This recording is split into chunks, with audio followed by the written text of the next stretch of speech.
Berapa banyak orang korban. Ya, saya punya orang tua teman patah tulang rusuknya, bahkan ada yang meninggal. Karena kalau hewan kurban itu udah lari udah payah, bekejar-kejar sama panitia, entah mana dikejar, entah mana yang mengejar. Mendekat kerbau yang lari ulah dia, padahal kita juga mengejar kerbau gitu kan. Udah banyak korban, coba bayangkan ya. Saya kalau hari raya kurban itu sering keliling ya, Jalan Sudirman, ya Jalan Sudirman keliling lihat-lihat. Kadang-kadang saya pindah-pindah untuk menengok sunnah, menengok hewan pemotongan kurban. Itu kadang-kadang ditabrak nyala motor karena menyembelihnya nggak sesuai dengan sunnah. Dia takut itu. Oke, nanti sampaikan kepada panitia ya. Kemudian yang keempat, ayah angkat jubahmu ayah. Kenapa Ismail? Aku takut ayah, andaikan tak kau angkat jubahmu, nanti terkena percikan darahku ayah. Nyampai di rumah ditengok oleh ibu ayah, sehingga ibu teringat-ingat kepadaku. Ayah, jangan sampai jubahmu terkena percikan darahku. Ini adalah dalil kalau bisa, ini adalah dalil ikhlas. Ayah, kata Ismail, kurbankan aku, lupakan aku.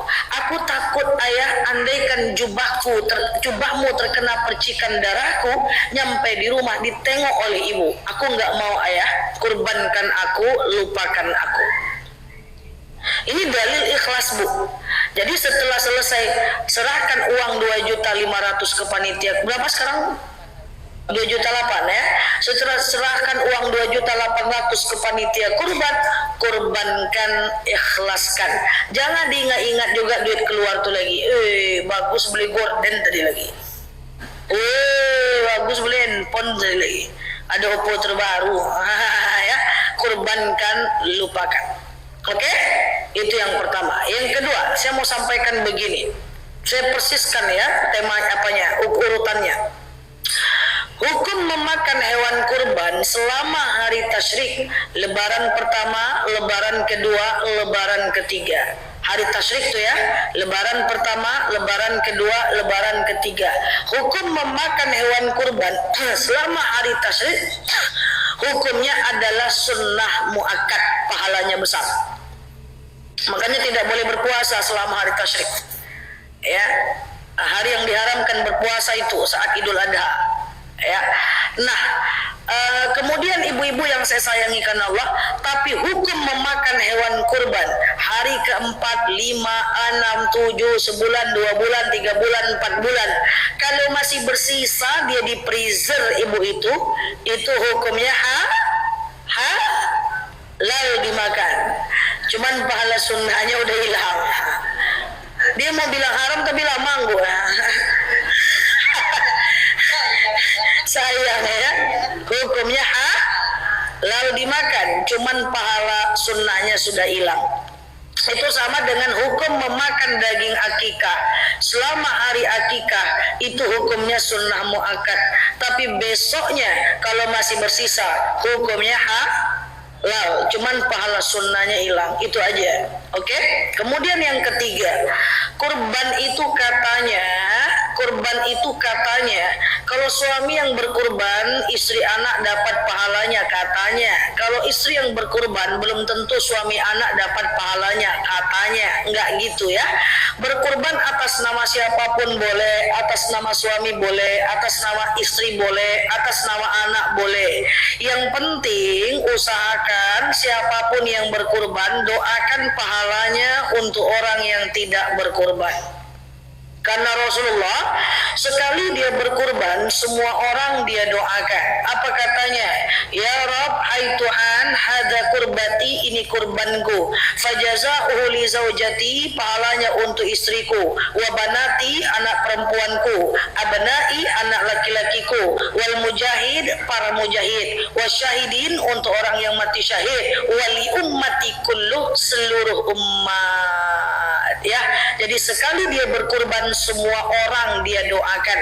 Maka maksudnya gini, nyampe rumah nanti bilang sama orang tuanya, bilang sama suaminya, siapa yang berkurban jangan lupa doakan pahalanya untuk orang yang tidak berkurban. Kapan didoakan? Doakan selama hari tasyrik, lebaran pertama, lebaran kedua, lebaran ketiga.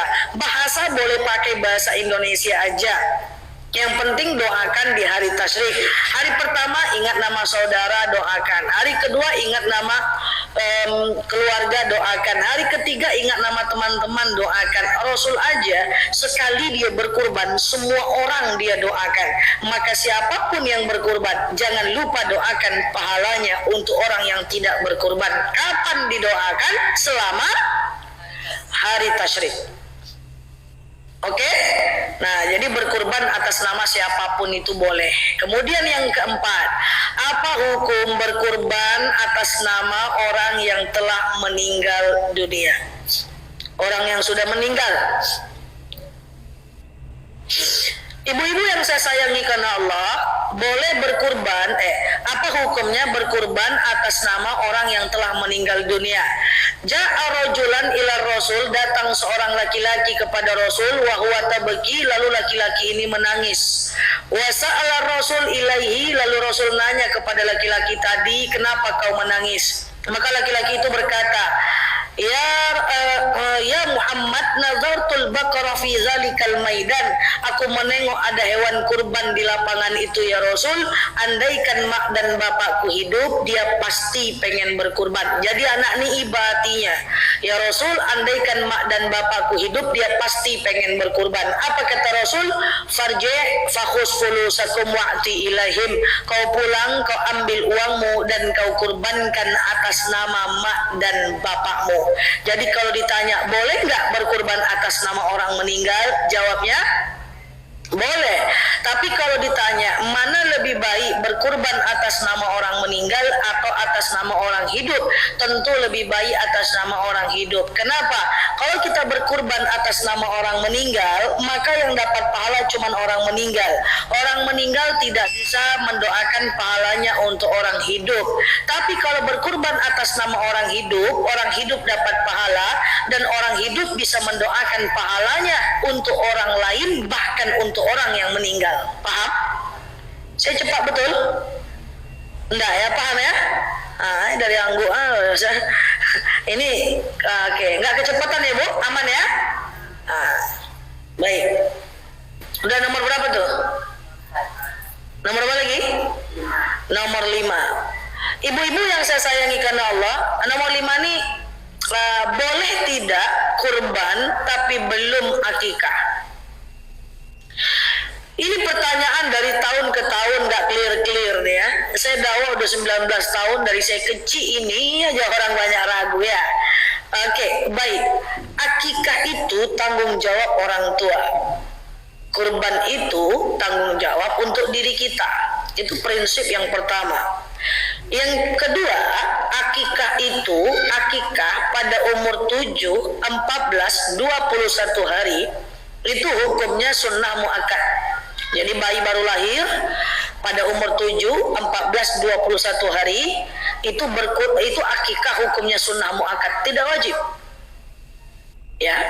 Tapi setelah umur itu, usia 7 tahun, 10 tahun, 20 tahun, 40 tahun, itu akikah hukumnya sunnah biasa. Jadi akikah itu tidak wajib meskipun dia tugas orang tua. Ustazah, tapi kan katanya kalau nggak akikah nanti tergadai. Itu dalil. Dalil yang namanya perintah bisa jadi dua, bisa jadi wajib, bisa jadi sunnah. Jadi tetap akikah itu hukumnya sunnah. Dia sunnah muakkad pada umur 7, 14, 21. Setelah itu hukumnya sunnah biasa. Dah? Jadi akikah itu nggak dosa-dosa. Ya. Nah, sekarang pertanyaannya adalah, saya misalnya belum akikah, boleh nggak saya berkurban? Akikah hukumnya sunnah, kurban hukumnya sunnah. Wajib kan bagi yang mampu aja si kurban itu. Hukum asal kurban itu kan sunnah, wajib bagi yang mampu aja.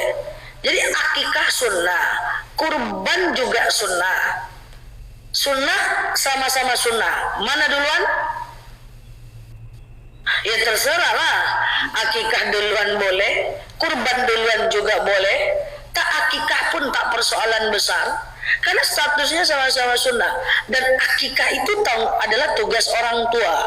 So, sah kurban walaupun belum akikah. Ya, silakan mau akikah duluan boleh, mau kurban duluan boleh.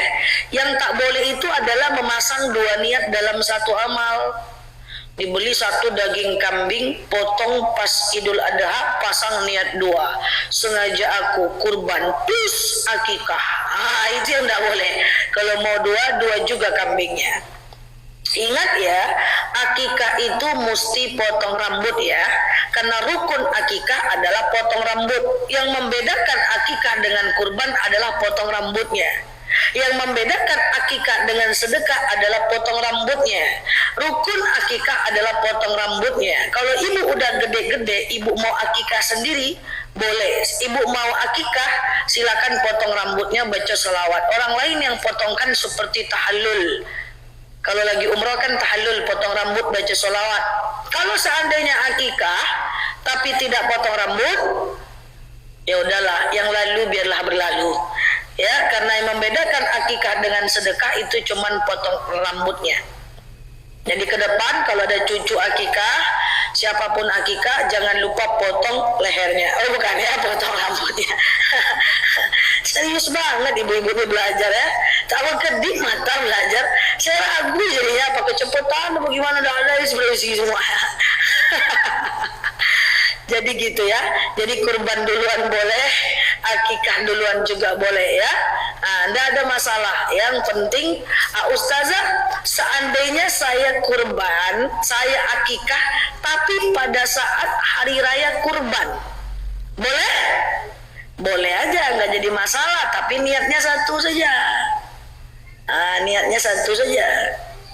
Oh Ustazah, katanya orang akikah tidak boleh makan daging akikahnya sendiri. Orang kurban tidak boleh makan daging kurbannya sendiri. Itu tidak ada ya.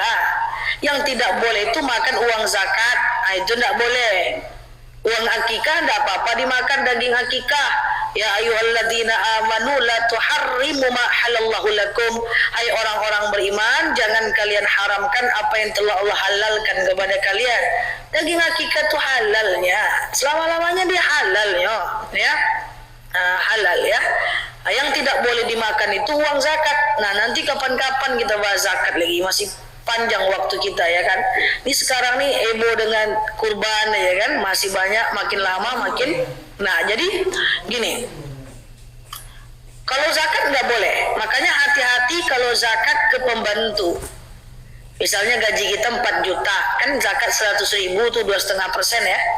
Kita kasih ke dia kan, zakat mal kan nggak perlu ijab kabul kan.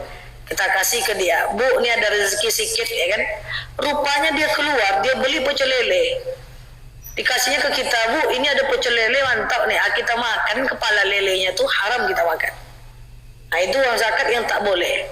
Yang udah dikasih aja tak boleh kita makan, apalagi tak keluarkan zakat sama sekali. Nah, itu beda dengan kurban dan akikah. Boleh aja.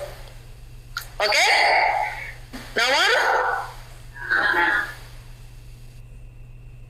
6. Apa lagi ya? Lupa saya. Boleh nggak? Boleh nggak berkurban jauh? Kita di Pekanbaru, hewan kurban kita di Padang.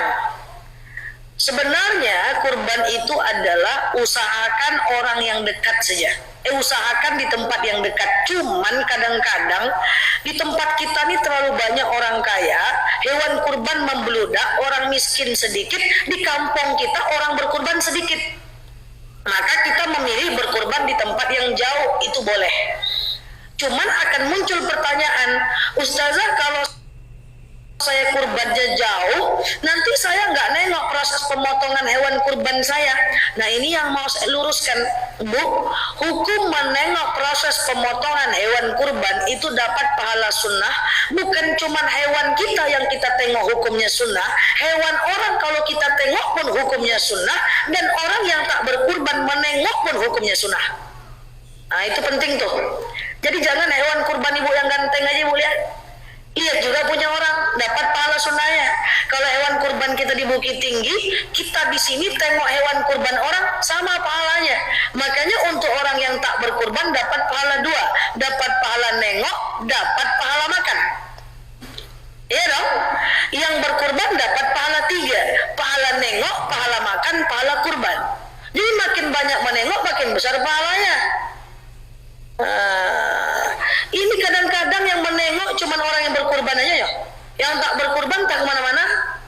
Nanti orang yang berkurban itu ditengok salah pula dia. Ngomong-ngomong dia dengan kerbau tuh, bau, jemput kami ke surga ya bau, gitu ya. Datang kerbau tuh bilang iya, kan ngaco kita. Masih ada pula yang syirik ya, diambilnya kertas ditulisnya entah nama-nama siapa, dilengketkannya ke leher yang berdarah-darah tuh, dibantulah oleh Pak Ustadz Cap, juga Pekanbaru loh masih ada yang kayak gitu kan, kita sedih itu ya. Jadi cukup ucapkan takbir ya. Kalau nengok dapat, ustazah saya nggak bisa nengok ya nggak apa-apa, nanti nggak dapat pahala nengok, itu aja.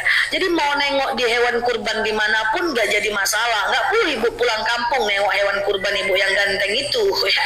Cukup tengok di sini aja. Dan masalahnya orang nengok hewan kurban itu masalahnya cuman hewan dia aja yang dia lihat, itu masalahnya.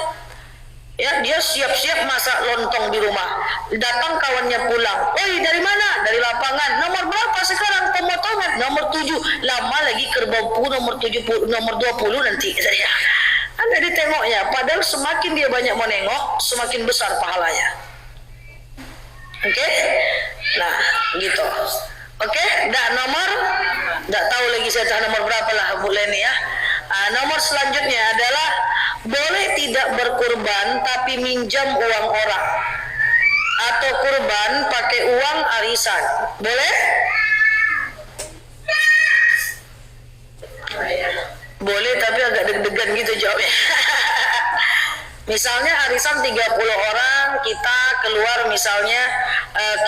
misalnya arisan ya, ke undian pertama icak-icaknya pura-puranya dapatlah 3 juta, masih ada utang 2.900.000 lagi loh kalau 100.000 per orang ya, maka itu kita cicil dalam arisan, berarti kita berhutang untuk berkurban. Boleh? Boleh aja, tapi hutangnya dibayar, kurbannya sah. Karena yang wajib istitoah, yang harus mampu itu cuman haji. Haji harus mampu. Kalau tak mampu tak boleh haji. Makanya haji tak boleh uang minjam. Kalau umroh dengan kurban masih boleh, tapi dengan syarat diganti.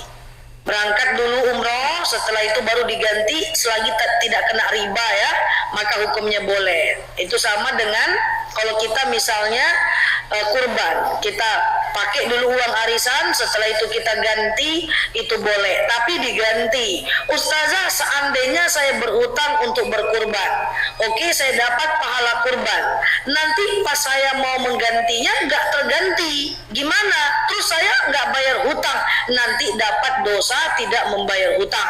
Tapi ingat, dosa tidak membayar hutang lebih besar dibanding pahala berkurban. Jadi nggak cuan juga dia. Ya kan? Kecuali kalau ibu bisa ganti. Ya, kurban berpahala nggak bayar hutang berdosa, kurban berpahala nggak bayar hutang berdosa, gitu nanti jadinya. Jadi boleh berkurban dengan berhutang, atau boleh berkurban saat masih ada hutang. Kalau belum jatuh tempo masih boleh. Misalnya utang kita jatuh temponya bulan Oktober, kurbannya kan bulan Juni, kita bayar hutang, kita kurban dulu boleh, kan utangnya masih lama. Jadi tidak ada problem ya. Nah, itu ibu-ibu yang saya sayangi karena Allah, di antara beberapa hal tentang kurban. Sedikit lagi, ibu-ibu, nanti kan kita sholat raya Idul Adha. Sholat raya Idul Adha di lapangan. Di sini di mana sholatnya boleh nih? Di lapangan. Oh, kita sholat raya Idul Adha di lapangan. Saya mau ingatkan kita bahwa sholat Idul Adha itu 4 rakaat. 2 rakaat sholat, 2 rakaat khutbah. Jadi khutbah itu adalah rukun sholat. Jadi waktu khutbah 2 rakaat sholat, 2 rakaat khutbah. Jadi 2 rakaat khutbah itu adalah 2 rakaat sholat. Maka khutbah itu adalah rukun sholat. Artinya waktu khutbah kan ibu sholat di lapangan, salam kanan, salam kiri, ibu nggak boleh bercerita, Bu. Kalau ibu bercerita, Bu, saat khatib naik mimbar, Bu, itu sholat ibu batal. Walaupun cuman ngomong uskut dalam hadis, jangan bicara saat orang khutbah, walaupun cuman nyuruh orang diam, itu nggak boleh. Jadi kalau seandainya ada anak ribut, cukup gini aja, gitu aja, ngomong diam, batal sholatnya. Ini banyak orang salam kanan, salam kiri, wah ribut dia, apalagi selfie pula dia. Selfie cek lu. Kadang-kadang ada yang dia pulang manaskan lontong. Itu ndak sah sholatnya, Bu. Ngapain dia ke lapangan? Karena saat sholat Jumat, sholat Idul Fitri, dan sholat Idul Adha, itu khutbah itu rukun sholat. Diam, nggak boleh ngomong. Walaupun nyuruh anak diam, cuman boleh gini aja. Tidak boleh ngomong. Dan sebenarnya itu diumumkan oleh khatib. Kadang-kadang kita nggak dengar, sibuk dengan handphone, ya kan? Nggak boleh ngomong itu.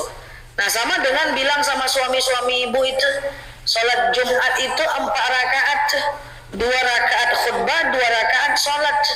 Ini banyak orang kalau di sholat Jumat kan khutbah duluan, ya kan? Banyak orang lagi khutbah dia masih merokok-rokok di luar, nggak dimasuk dia ke dalam. Masuk pun dia, ngobrol dia, nggak sah sholat Jumatnya, apalagi nggak masuk sama sekali, ngobrol. Ya, jadi ingat, bilang sama anaknya, menantunya, nanti waktu khatib naik mimbar diam, buka mukena boleh, ngobrol nggak boleh. Oke? Nah, terakhir, azan jam berapa, Bu? Lagi ya? Oke. Terakhir, ibu-ibu yang saya sayangi karena Allah, di sini ada masak-masak, boleh nih, masak pakai daging kurban. Oke. Jadi gini, saya dakwah udah 19 tahun ibu-ibu ya. Dari dulu itu orang-orang suka masak-masak untuk panitia kurban. Sampai mak saya itu kalau udah hari raya kurban tuh dia kumpul-kumpul di lapangan buat kalio kalio daging sama kalio jengkol. Itu setiap raya kurban. Jadi panitia kumpul, masyarakat makan-makan dengan mengambil sebagian kecil dari daging kurban untuk dimakan. Dulu itu tidak ada masalah. Cuman belakang ini 4-3 tahun belakangan ini muncul ilmu-ilmu baru. Ini makin lama ilmu ini makin banyak yang baru, makin pening juga kepala kita nih, Bu. Yang katanya tidak boleh masak-masak untuk panitia kurban katanya. Kan itu daging untuk kaum, untuk orang lain, masa diambil? Tuh, ada yang bilang kayak gitu, Ibu dengar gitu nggak? Ada juga kan, itu baru-baru nih, Bu. Dulu mana ada? Terus katanya tidak boleh bayar upah untuk panitia kurban. Kalau panitia kurban dilebihkan 1 kilo, tidak boleh. Alasannya apa? Tidak ada itu pada masa Rasul, masak-masak saat kurban. Itu iya, masa Rasul tidak ada kalio. Ya kan? Jadi dikit-dikit tidak ada pada masa Rasul. Dikit-dikit bid'ah. Ini yang kita pentingin ya. Jadi gini, al-ada al-muhakkamah, tradisi masyarakat yang terjadi terus-menerus, berlangsung lama, selagi tidak melanggar syariat, itu hukumnya boleh. Itu kan tradisi, tidak melanggar syariat. Orang udah ikhlas mengikhlaskan, yang berkurban udah mengerti, itu udah berlangsung lama. Itu al-ada al-muhakkamah, itu dibolehkan. Wah, tidak ada pada masa Rasul. Nah, itu kan tradisi. Tradisi tidak ada pada masa Rasul selagi tidak melanggar syariat boleh. Contoh, jas. Ustadz ceramah pakai jas. Apakah itu tradisi Islam? Tidak. Jas itu tradisi di luar Islam. Kenapa boleh? Tradisi boleh sama, agama yang tak boleh sama. Contoh, dasi. Kenapa orang Islam kerja pakai dasi? Itu kan bukan tradisi Islam, itu tradisi di luar Islam. Boleh, tradisi itu boleh sama, nggak apa-apa. Nggak ada jas pada masa Rasulullah, muncul tradisi jas. Kain sarung, mana ada pada masa Rasulullah? Jangankan pada masa Rasul lagi, ke Mekah ibu pakai kain sarung, ditengok-tengok sama orang. Oh, kain sarung ya.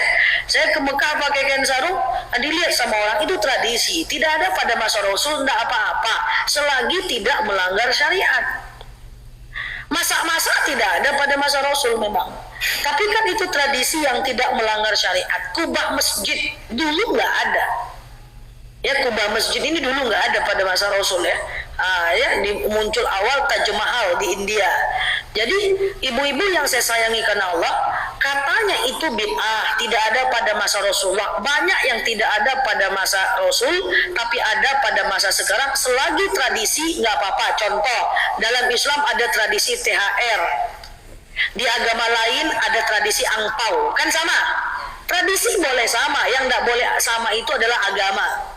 Nah itu jangan dicampur aduk. Nah artinya memang tradisi masak-masak tidak ada pada masa Rasulullah, tetapi kan tidak melanggar syariat. Oh enggak gitu saja. Apalagi kira-kira belum tentu lagi ustazah orang yang berkurban itu ikhlas. Muncul informasi baru. Kalau gitu panitia minta izin ke orang-orang yang berkurban. Lah pening kepala panitia datang ke rumah-rumah orang minta izin. Izin ya kami mau masak, izin ya kami mau masak. Sian kita nengok panitia. Kalau alasannya adalah belum tentu yang berkurban ikhlas, balik kepada kaji yang pertama tadi.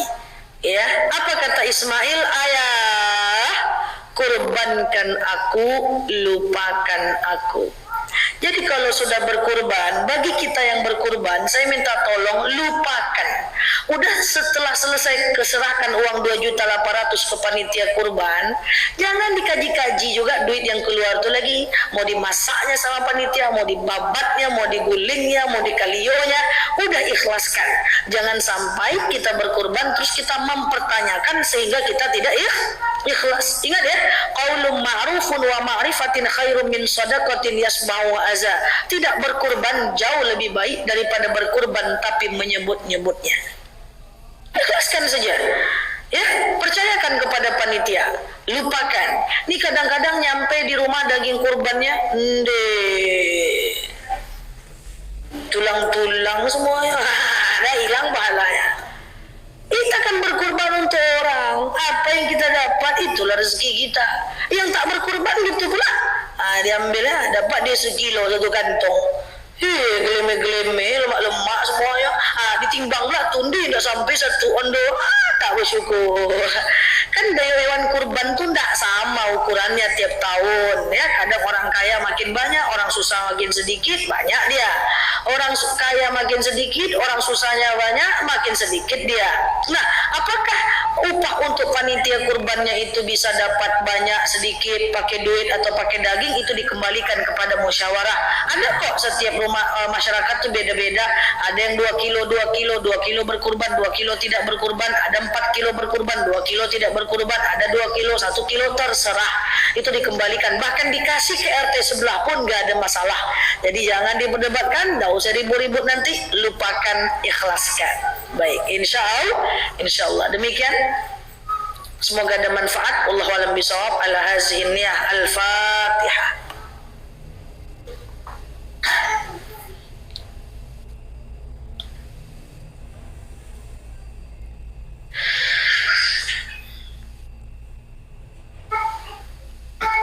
Amin ya Allah, amin ya Rahman, amin amin ya mujibas sa'ilin. Allahumma salli ala Muhammad wa ala ali Muhammad. Allahumma inna nas'aluka ridhaka wal jannah, na'udzubika min sakhatika wad nar. Allahumma inna nas'aluka salamatan fi dinina, afiyatan fi jasadina, wa ziyadatan fi ilmina, barakatan fi rizqina, taubatan qabla al-maut, rahmatan indal maut, maghfiratan ba'dal maut. Allahumma hawwin 'alaina fi sakaratil maut, najatan minan nari wal 'afwa indal hisab. Allahumma antas salam minkas salam wa ilaika ya'udus salam. فحي nabiyyina rabbana bisalam wa dakhinal jannata darussalam tabarakta rabbana wa ta'alita ya hadzal jalali wal ikram. Allahumma inna na'udzubika minal hammi wal hazan, na'udzubika minal ajzi wal kasal, na'udzubika minal jubni wal bukhli, na'udzubika min ghalabatid dani wa qahari rijal. Allahumma yassir alaina umurana wa la tu'assir alaina umurana ya rabbal alamin. Allahumma in kana rizquna fis sama' fa anzilhu wa in kana rizquna fil ardi fa akhrijhu wa in kana rizquna ba'idan fa qaribhu wa in kana rizquna haraman fa tahhirhu wa in kana qalilan fa kasirhu ya rabbal alamin. Allahumma yassir alaina umurana wa la tu'assir alaina umurana ya rabbal alamin. Allahumma nawwir qulubana bi tilawatil Qur'an, sabbis aqdamana bi nuril Qur'an. Allahumma khususan ila hadhil jamaah. Allahumma anzil rahmataka wa maghfirataka wa salamuka wa barakatuka sihhataka ilaina ya rabbal alamin. Allahumma khususan ila arwahi abaina wa ila arwahi ummahatina wa ila arwahi kulli muslimin wal muslimat. Allahumma ja'al qabrahum rawdatan min riyadil jannah wa la taj'al qabrahum huratan min hufarin niran. Allahumma istajib du'ana ya Allah, istajib du'ana ya Rahman ya Rahim ya mujibas sa'ilin. Allahumma ansur ikhwanana mujahidina fi Palestin. Allahumma ansur ikhwanana mujahidina fi Iraq. Allahumma ansur ikhwanana mujahidina fi Mesir.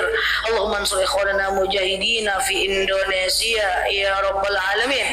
Allahumma istajib du'ana ya Allah, istajib du'ana ya Rahman ya Rahim ya mujibas sa'ilin.